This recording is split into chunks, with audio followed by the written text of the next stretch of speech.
এখানে একটা জিনিস কি রূপোর মূর্তি, যেটা অনেক জায়গায় কেউ দিতে পারে না। যেগুলো দাদা সেনকো টেনকো থেকে দেয়, যারা আমরা বড় জানি, বড় সন্দেশ দেখতে পাচ্ছেন। বাহ, রাধাকৃষ্ণ তো রাধাকৃষ্ণ রূপু, হ্যাঁ সেটাই, বাহ ঠিক আছে। একদম রূপোর আপনার চ্যানেল থেকে যে আসছে, দাদা চ্যানেলে যারাই আসছে সবার জন্য আমরা এটা গিফট এটা করব। বড় সোনার দোকান ছাড়া সম্ভব হয় না। আমি বলে একদমই। দিচ্ছি, মানে আমি মেনশন করছি, দেখুন এটা বেসিক্যালি আমি একটা জিনিস খুব একটা দেখাচ্ছি না, এগুলো বেসিক্যালি আমি যখন 2.5 লক্ষ 3 লক্ষ টাকার জিনিস কিনেছি হ্যাঁ। তখন সেনকো থেকে এইগুলো পেয়েছি। Oh my সেম জিনিস God!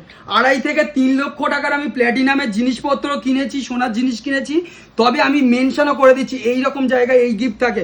আমরা সেইটা একটা আপনি ফোন কিনছেন 10,000 11,000 আর 15,000 টাকা, সেনকো গোল্ডের জিনিস পাচ্ছি। মোটামুটি সেই রকম জিনিসপত্র আপনি সেই আমাদের level এর। থেকেই পেয়ে যাচ্ছেন, সেই সেম জিনিস পেয়ে যাচ্ছেন। বাহ, একমাত্র সম্ভব রবি মোবাইলে, তাই তো? মোবাইলে প্রত্যেকটা জিনিসের সঙ্গে আমরা গিফট দেবো। এছাড়া আমাদের তো চেকিং গ্যারেন্টি ওয়ারেন্টি সব থাকে। ভিডিওটা শেয়ার করবেন, 10 জনকে 10টা গ্রুপে যদি ভিডিওটা শেয়ার করে আসেন, তাদের জন্য কিছু পারচেস করতে হবে না, তাদের জন্যও এখানে গিফট রাখা রয়েছে। বাহ। তাদের জন্য এই আমরা giftগুলো, গিফট তাই দিচ্ছি তো? যারা শুধু শেয়ার করে আসছে। বাহ। ফেসবুকে যারা শেয়ার করে আসছে, আমাদের নতুন ফোন আনলিমিটেড স্টক রয়েছে।